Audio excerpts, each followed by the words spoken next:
কাঁচা কলার ভর্তা কিংবা তরকারি দুটোই কিন্তু শরীর ও স্বাস্থ্যের জন্য অনেক উপকারী একটা সবজি। আজকে আমি কাঁচা কলার ভর্তা করব। তার জন্য প্রথমে আমি এখানে কাঁচা কলাগুলো নিয়েছি। এখন আমি এগুলোর খোসা খুব সুন্দরভাবে ছাড়িয়ে নিব। কাঁচা কলা ভর্তার রেসিপিটা কিন্তু একদমই সহজ। অল্প সময়ের মাঝে কিন্তু এই কাঁচা কলা ভর্তাটা করা যায়। কলার খোসাগুলো খুব সুন্দরভাবে ছাড়িয়ে নিব যাতে করে সবুজ অংশটা না থাকে। তারপর এরকম মাঝ বরাবর কেটে নিব। আর মাঝের যে অংশটুকু আছে কলার সেটা আমি ফেলে দিব, কারণ ওইটা অনেক শক্ত থাকে। ভর্তা করার সময় সেটা ভালোভাবে মেশানো যাবে না, তার জন্য আমি এটা আগে থেকে কেটে ফেলে দিলাম। এখন আমি খুব ভালোভাবে পানিতে ধুয়ে নিয়ে এখন সিদ্ধ করে নেব। তার জন্য প্রথমে আমি এইখানে অল্প একটু পানি দিয়ে নিলাম। কলা ভর্তার জন্য তেমন একটা কিন্তু উপকরণের প্রয়োজন পড়ে না। কয়েকটা উপকরণ একদম হাতের কাছে সবসময় পাওয়া যায়, সেগুলো দিয়েই কিন্তু ভর্তাটা করা যায়। আর কলার ভর্তাটা এইভাবে করলে কিন্তু খেতে অনেক টেস্টি। তার জন্য আমি এখন কলাগুলো খুব সুন্দরভাবে সিদ্ধ করে নিব। এই তো ভালোভাবে সিদ্ধ হচ্ছে।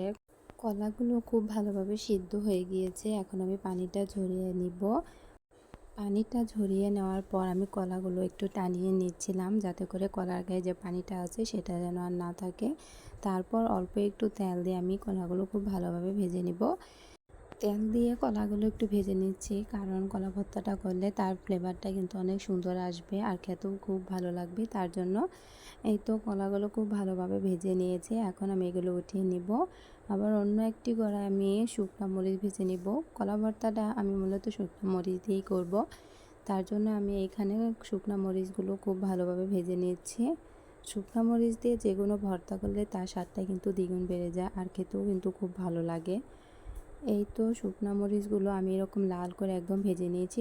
শুকনো মরিচ ভেজে নেওয়ার পর আমি সেই একই তেলে পেঁয়াজও একটু ভেজে নিচ্ছিলাম। কাঁচা পেঁয়াজ দিয়ে ভর্তাটা আমি করব না, এইরকম একটু পেঁয়াজটা ভেজে নিয়ে ভর্তাটা করব। আর কলা ভর্তা করা কিন্তু কম বেশি সবাই জেনে থাকে, তবে এক একজন এক একভাবে করে থাকে।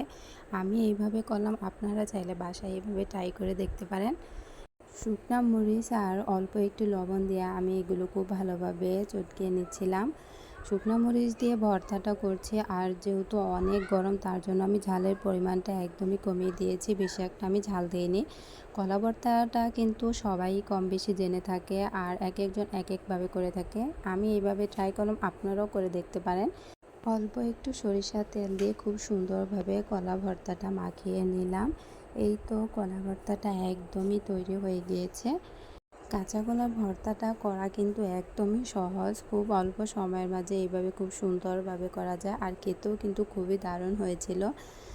আজকে আমার এই কলা ভর্তার রেসিপিটা আপনাদের কাছে কেমন লাগলো অবশ্যই লাইক কমেন্ট করে জানাবেন, আর আমার চ্যানেলটি সাবস্ক্রাইব করে আমার পাশে থাকবেন। আল্লাহ হাফেজ।